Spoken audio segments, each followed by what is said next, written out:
भारतीय reserve bank ने 2016 में नोटबंदी के बाद जारी 2000 रुपए के नोट को वापस लेने का ऐलान किया है। 30 सितंबर तक 2000 का नोट लीगल टेंडर रहेगा।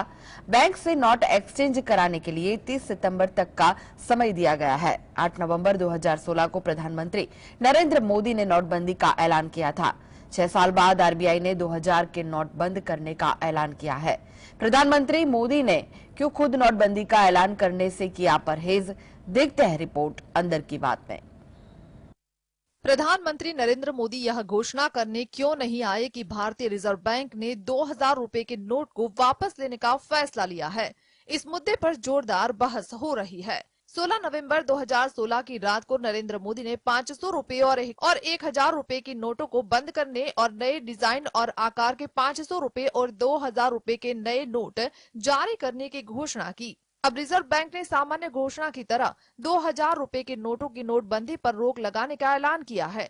विश्लेषकों के अनुसार नरेंद्र मोदी ने 2016 में जब पहली बार नोटबंदी की घोषणा की थी तो उन्होंने ऐतिहासिक घोषणा की थी। ऐसी तस्वीर बनाई गई थी कि इस घोषणा से देश की अर्थव्यवस्था में बदलाव आएगा और काला धन खत्म हो जाएगा, लेकिन ऐसा कुछ नहीं हुआ। उल्टा लोग भ्रमित हो गए।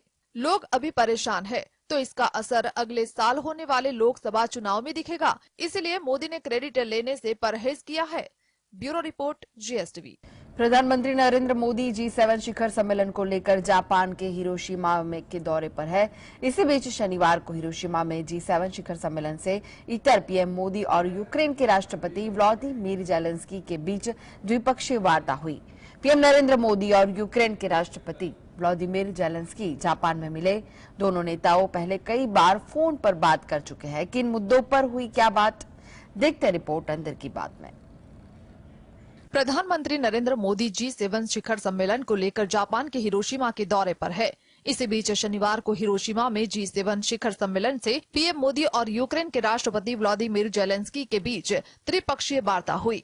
इसी दौरान पीएम मोदी ने रूस यूक्रेन युद्ध पर जेलेंस्की से कहा कि यह हमारे लिए मानवीय मूल्यों का मुद्दा है। इसके समाधान के लिए भारत और निजी रूप से हमसे जो कुछ हो सकता है वे हम अवश्य करेंगे। दोनों नेताओं के बीच पिछले साल फरवरी में शुरू हुई रूस यूक्रेन लड़ाई के बाद पहली मुलाकात है।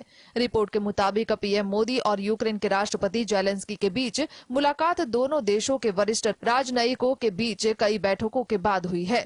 बता दें कि यूक्रेन की प्रथम उप विदेश मंत्री एमिन जापरोवा ने पिछले महीने ही भारत का दौरा किया था।